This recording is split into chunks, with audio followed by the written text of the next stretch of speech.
desde los tiempos prehistóricos los chamanes ya utilizaban técnicas teatrales para crear sus rituales con los cuales transmitían los mitos de su tribu.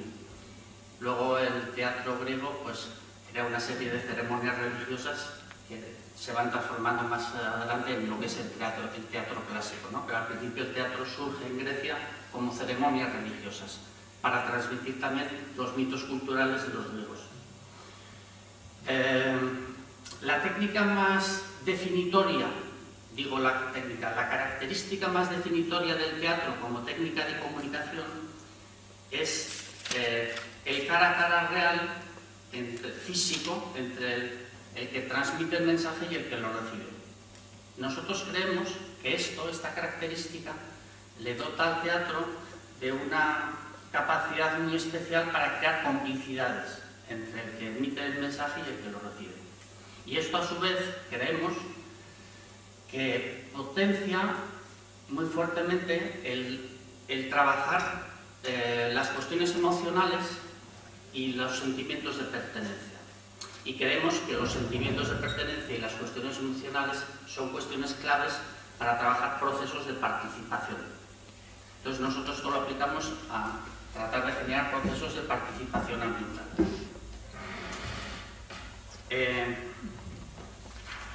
Esto lo leo para que no me equivoque.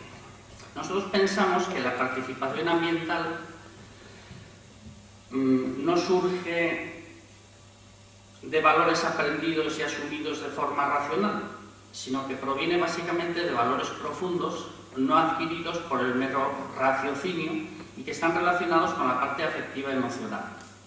Entonces, por eso, a la hora de plantearnos nuestras líneas de trabajo, lo que nos planteamos es cómo construir dramaturgias que sean capaces de provocar un impacto emocional en el espectador, del que surja la necesidad de luego hacer algo en relación con la problemática medioambiental que se plantee. Creemos que si conseguimos esto, el provocar el impacto emocional, luego ya se podrá racionalizar qué hacer, cómo hacerlo, para qué y todo lo que sea, ¿no? Bueno, entonces, a partir de esta idea, hemos desarrollado diferentes líneas de trabajo. La primera que empezamos a desarrollar estaba relacionada con la mitología popular. Nosotros, bueno, Parandiarán, un antropólogo vasco, planteaba que los mitos, entre otras cosas, tenían conexión con las fuerzas de la naturaleza y eran relatos fabulados que trataban de transmitir valores culturales trascendentes para una comunidad y además estaban asociados a las fuerzas de la naturaleza. Como estos relatos tienen un valor ejemplarizante, nosotros nos hemos planteado hacer un trabajo de o bien adaptación o directamente de creación teatral sobre la mitología popular. De forma, bueno, y trabajando con niños sobre la mitología popular, hemos visto que es posible traer al aquí y ahora a personajes de la mitología popular como si fueran personas reales. Dependiendo de la edad de los niños, es posible que se crean que esos personajes que han aparecido aquí, que son de la mitología, son reales. Y esto crea un impacto emocional fortísimo que luego se puede canalizar. Hemos creado diferentes unidades didácticas basadas en esto, con diferentes personajes, y la más potente, con la que hemos profundizado más en lo del impacto emocional, es una que se llama El mensaje de los indios, de la que os hablaré al final como caso concreto. Bueno, otra línea de trabajo tiene que ver con el hecho de que los mitos y los ritos tienen mucha relación. Y los ritos y el teatro, evidentemente, también, ¿no? Entonces nos hemos planteado una línea de trabajo basada en crear rituales, crear ceremonias. Y esto no pensando en niños, sino pensando en adultos, aunque también pues lo tratamos con niños, pero sobre todo nos interesa este tipo de trabajo con adultos. Por medio del juego dramático podemos jugar situaciones imaginarias en las que creamos ceremonias relacionadas con la naturaleza, ceremonias en honor a la Madre Tierra. Y esto, aparte de que puede ser muy divertido, porque puede ser muy divertido trabajar sobre ritmos, sobre danzas, sobre canciones, asociadas a su vez a un entorno natural, Una ceremonia, un ritual, implica, entre otras cosas, que hay que presentar una serie de ofrendas y hay que pedir una serie de deseos. Entonces, el trabajo sobre las ofrendas de una situación imaginaria y el trabajo sobre los deseos pues permite profundizar sobre una serie de cuestiones que tienen mucho interés desde el punto de vista del medio ambiente y también del desarrollo personal. Bueno, otra de las líneas de trabajo está basada en la idea de que la narración de historias es un poderoso elemento para captar la atención. Y si a estas narraciones le sumamos la sorpresa y el humor, pues esto es muy fuerte, es muy potente también para conseguir romper el hielo, liberar tensiones. Y cuando la gente se libera de tensiones y se rompe el hielo, es muy fácil establecer complicidades a nivel afectivo y entonces la gente está más abierta a recibir el mensaje que sea y también a devolverlos, ¿no? Bueno, entonces esto lo hemos concretado en la creación de conferencias dramatizadas. Y me estoy quedando seco.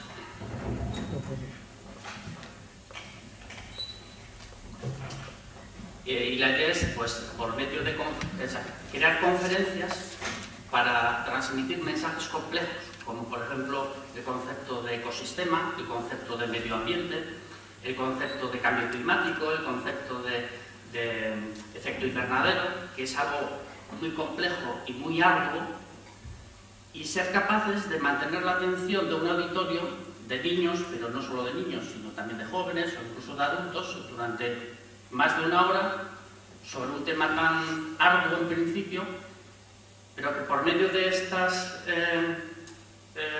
sorpresas, notas de humor, pues consigues captar la atención del auditorio y permitirle que reciba todos los mensajes que tienes previsto transmitirles.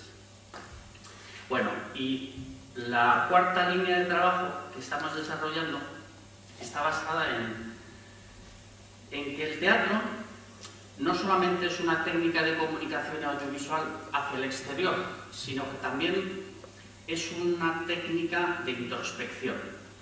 Las técnicas de entrenamiento actoral son técnicas de autoconocimiento. Hay un momento en que Stanislavski, en el siglo XIX, crea un método, el famoso método Stanislavski, para poder conseguir lo que él llama el comportamiento orgánico en escena. Bueno, esto le lleva, en ese momento está Freud desarrollando la teoría psicoanalítica y él está muy influenciado por ese proceso. Entonces crea un método de análisis de la realidad escénica que supone el análisis de la situación imaginaria, el análisis del conflicto dramático, el análisis de la situación emocional de los personajes, del conflicto que tiene el personaje, de la relación con los demás personajes, la realidad del espacio escénico, en fin, una realidad muy compleja. Y entonces lo que hace el método de Stanislavski es elaborar un método para analizar esa realidad compleja que es la situación imaginaria. Lo que pasa es que ese método de análisis de la realidad imaginaria se puede trasladar a cualquier otra realidad. Bueno, entonces, en base a eso, nosotros nos hemos planteado que por medio de una dinámica de talleres teatrales se puede generar un proceso de trabajo en el que un grupo pues, significativo de niños, jóvenes y adultos de una comunidad, como por ejemplo un pueblo pequeño, se vean metidos en un proceso de creación de un montaje teatral. No le llamamos espectáculo, sino un montaje teatral, una muestra de trabajo, que puede ser en un formato conferencia también, ¿no? Para tratar un conflicto medioambiental que tenga esa comunidad. Entonces, en ese sentido, como el teatro es un método de análisis de la realidad, le serviría el proceso al grupo para analizar su realidad, su conflicto medioambiental. Y luego esto además, pero esto sería un accidente, podría dar un resultado y el resultado se podría mostrar al resto de la comunidad, incluso pues, a otros pueblos, si fuera el caso, ¿no? Pero lo más interesante, pensamos nosotros, es el propio proceso que le llevaría